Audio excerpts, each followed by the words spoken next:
네, 사설입니다. 네, 네, 사설. 제목을 제가 읽어보겠습니다. 예. 17년 만에 최고 환율 속 커지는 S 우려라는 제목이다. 네. 17년 만에 최고 환율 네. 속에 커지는 S 우려라는 제목. 본문은 이영서 씨께서 네, 읽어주시겠습니다. 읽겠습니다. 31일 서울 외원시장에서 원달러 환율은 전날보다도 14.4원 오른 1530원.1원으로 거래를 마쳤습니다. 환율 종가가 1530원을 넘어선 것은 글로벌 금융위기 이후에 17년 만에 처음입니다. 17년 만. 17년 만이죠. 우리 경제는 중동 전쟁 속에서 고유가와 고환율이 동시에 나타나면서 경기 침체 속에 물가 상승을 뜻하는 스태그플레이션이 우려가 점점 커져가고 있습니다. 환율의 가파른 상승세는 대외 변수 영향이 가장 큽니다. 이란 전쟁의 장기화 조짐으로 서부 텍사스산 원유가 배럴당 100달러를 넘어서는 등 국제 에너지 가격이 급등하면서 원화 약세를 부추기고 있습니다. 유가 급등은 필연적으로 무역 수지 적자폭을 키우고 이는 다시 원화 가치 하락으로 이어집니다. 여기서 미국 달러화의 상대적 강세와 글로벌 공급망의 불안정성이 더해지면서 불확실성이 확대되고 있는 현상을 보여주고 있습니다. 이날 신현송 한국은행 총재 후보자는 현재 환율 자체에 큰 의미를 부여하지 않는다고 언급했습니다. 이 발언도 시장 불안감을 키웠다고 보는 것입니다. 발언 직후에 환율은 분 단위로 요동치며 당일 고점을 갱신했고 당국의 방어 의지를 의심한 외국인 투자자들이 주식을 대규모로 순매도해서 원화 가치 하락을 가속화시켰습니다. 지금은 정책 결정권자인 말 한마디에도 시장이 출렁거릴 만큼 민감하고 불안한 시기입니다. 고환율, 고유가, 고물가의 삼고 현상은 우리 경제 기초 체력에 상당한 부담을 줍니다. 에너지와 원자재를 대부분 수입하는 특성상 비용 증가는 기업 수익은 줄어들고 제품 가격은 인상시켜 시민들의 실질 소득을 감소시킵니다.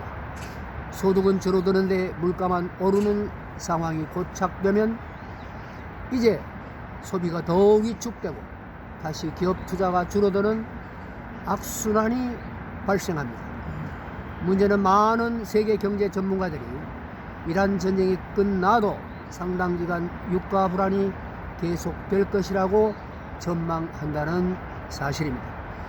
이번 위기는 정책적 해법을 찾기 쉽지 않은 것은 사실입니다만은 경기 침체를 막겠다는 명분으로 무차별적인 재정 확대에 매달리면 자칫 물가와 금리를 동시에 자극해서 참으로 금리를 동시에 자극해서 스태그플레이션을 불러올 우려가 크다고 할 것입니다. 스태그플레이션. 지금은 현금성 재정 투입에 신중할 필요가 있습니다. 그런데 현금성 재정 투입에 신중한 것이 아니고 왕창 선거를 겨냥해서 표를 확보하기 위해서 선심 공세하는 거죠. 네. 수고했습니다. 다음은 민주당 정부 6년간 12차례 추경 현금 살포 중독은 안 돼라는 제목입니다. 이영서 씨께 읽어보시겠습니다. 이 제목을 제가 바꿔서 한번 읽어보겠습니다. 민주폐학당 가짜 정부는 6년간 12차례 추경을 했고 현금 살포는 중독이 아니라 심각한 지경에 이르렀습니다. 읽겠습니다. 정부가 중동 전쟁에 따른 고유가 대처와 민생 안전 목적으로 26조 2천억 원 규모의 추가 경정 예산을 편성했습니다. 고유가 부담 완화에 10조 1천억 원, 지방재정 보강에 9조 7천억 원, 취약계층과 피해 기업 지원에 5조 4천억 원을 투입하기로 했습니다. 국제유가가 배럴당 70달러 안팎에서 110달러로 급등할 정도로 전쟁 장기화의 충격이 확산되는 상황에서 신속한 추경 편성으로 피해를 최소화해야 한다는 필요성에 반대할 사람은 없습니다. 그러나 재정 건전성이 훼손되지 않도록 꼭 필요한 분야를 선별해서 효율적으로 돈을 써야 한다는 원칙은 철저히 지켜져야 하는 것입니다. 그렇죠. 맞습니다. 추경안이 과연 이 원칙에 부합하는지 의구심이 듭니다.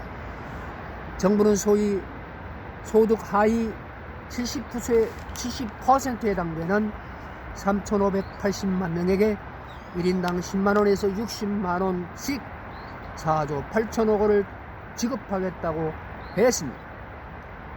이렇게 하면 연소득 1억 원을 넘는 가구까지 지원하는 경우가 나오게 됩니다. 이를 취약층 지원이라고 할 수 있겠습니까? 표심을 자극하기 위한 정책 아닙니까? 6월 지방선거를 겨냥한 현금 살포라는 비판은 불을 보듯 뻔하게 나올 것입니다. 안 그래도 고유가 고환율에 따른 물가난이 겹치는데 선심성 돈 풀기를 이렇게 강행한다니 인플레이션은 더 커져갈 수밖에 없습니다. 정부는 적자 구체 발행 없이 올해 초과 세수를 추경 재원으로 활용하겠다고 밝혔습니다. 빚없는 추경이라는 것입니다. 하지만 국가재정법은 초과 세수가 생기면 최우선적으로 국가 채무를 갚으라고 규정하고 있습니다. 반면에 이번 추경에서 국채 상환에 배정된 금액은 1조 원에 불과합니다. 올해 재정적자 108조의 1%도 안 됩니다. 천재지변 같은 비상 상황에만 동원해야 할 추경이 습관화되는 것도 심각한 문제입니다. 이재명 정부 출범 후에 10개월밖에 안 됐는데 벌써 두 번째 추경입니다. 역대 정부별로 보면 이명박 2회, 박근혜 3회, 윤석열 1회 등 보수 정부에서는 추경을 자제했지만 문재인 정부는 무려 10차례나 편성했습니다. 코로나 사태를 감안한다 하더라도 지나친 것이었습니다. 그 결과 국가 채무가 넘어서는 안결선을 넘었습니다.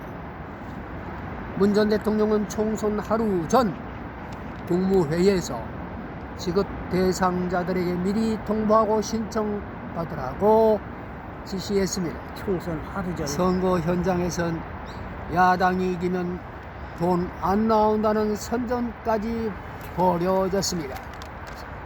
재정은 위기 때 면역력을 높여주는 국가 경제 최후의 보루입니다. 한때 선진국이 얻다가 추락한 아르헨티나 그리고 베네수엘라 사례에서 보듯이 한번 재정이 무너지면 복구하기가 참으로 힘듭니다. 추경은 해야 할 때 해야 하는 것이 추경입니다.